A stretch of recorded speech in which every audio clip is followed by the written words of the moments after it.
Bigla ang pagbagsak ng TV5 sa pinaka-importanting primetime slot.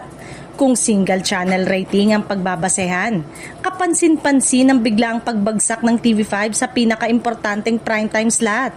Mula sa dating pagiging ikalawa sa ranking, bumagsak ito hanggang sa ika-6 na pwesto. Isang malaking ikinagulat ng industriya at ng mga taga-subaybay. Mas naging usap-usapan pa ito nang maungusan ng All TV ang TV5. Isang network na dati ay decimal point lamang ang nakukuha na ratings. Ngunit ngayon, ika-3 na sa mga pinaka-pinapanood na free TV channel sa bansa. Para sa marami, malinaw na indikasyon ito ng mabilis at matinding pagbabago sa panlasa ng manonood.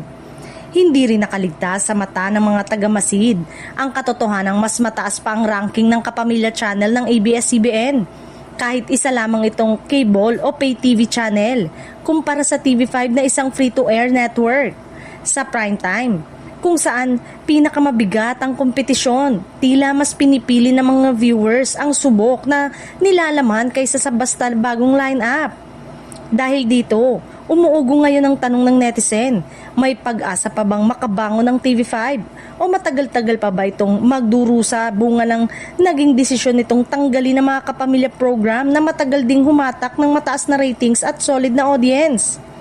Para sa ilang analyst, malinaw na hindi lang ito usapin ng time slot kundi ng content strategy at viewer trust. Sa panahong maraming alternatibo ang manonood, mula free TV hanggang digital platform, hindi na sapat ang pangalan ng network para manatiling relevant. Sa mabilis na pagbabago ng mundo ng telebisyon, isang bagay ang nananatiling totoo: content is king. At kapag nawala ang tiwala at interest ng manonood, hindi ito madaling maibalik. Abangan kung paano tutugon ng TV5 sa hamong ito. Revamp ba ng programa, bagong partnership o isang malaking hakbang para muling buhayin ang prime time?